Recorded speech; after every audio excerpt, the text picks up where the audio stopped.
Hello everyone, आज हम देखेंगे गेट एक्सेल जूलॉजी की इम्पोर्टेंट पार्ट्स। कौन कौन से पार्ट्स से फ्रिक्वेंटली क्वेश्चंस आ रहे हैं।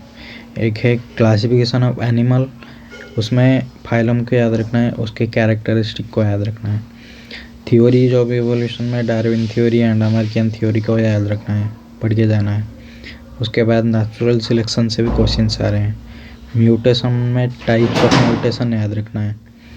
मैपिंग ऑफ जीन्स में कैलकुलेशन, मैप यूनिट, ये सब याद रखना है, ये सब करके जाना है calculation.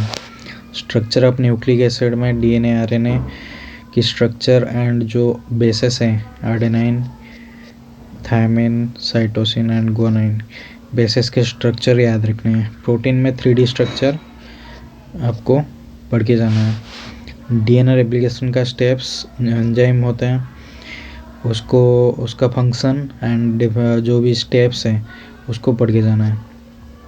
Glycolysis and Krebs cycle में जो भी स्टेप में एटीपी प्रोड्यूस हो रहा है उसको पढ़ के जाना है एंड कुछ इम्पोर्टेंट स्टेप्स पढ़ के जाना है। फंक्शन ऑफ सेल ऑर्गेनेल्स में ईआर, गोल्गी एंड माइटोकॉन्ड्रिया, इस सब का फंक्शन एंड इसमें क्या क्या होता है, प्रोसेसिंग, ये पढ़ के जाना है।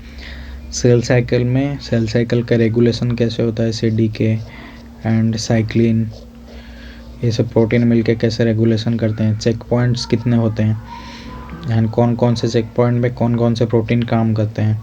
प्लॉइड, ये हैप्लॉइड होता है कि डिप्लॉइड होता है, मतलब एक एस फेज होता है सेल साइकिल का, उसमें हैप्लॉइड होता है कि डिप्लॉइड होता है। उसमें क्रोमोसोम नंबर दे देगा, आपको पूछेगा कि एस फेज में कितना क्रोमोसोम होगा, ठीक है।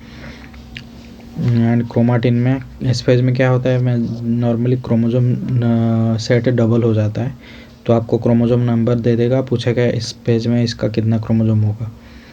क्रोमाटिन में स्ट्रक्चर ऑफ क्रोमाटिन, कौन कौन से प्रोटीन है, जैसे H1, H2A, H2B,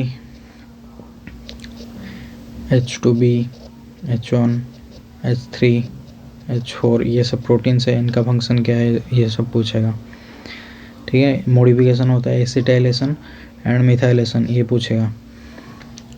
respiratory system में expiratory reserve volume, inspiratory reserve volume, total lung capacity, ये सब टर्म्स को देख के जाना है।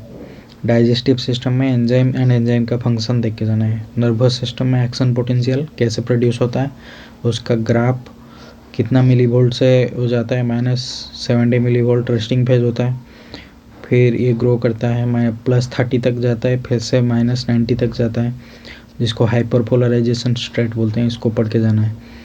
एंडोक्राइन सिस्टम में हार्मोन्स एंड उसके फंक्शंस एंड हार्मोन के डेफिशिएंसी से कौन कौन से डिजीज होते हैं, उसको पढ़ के जाना है।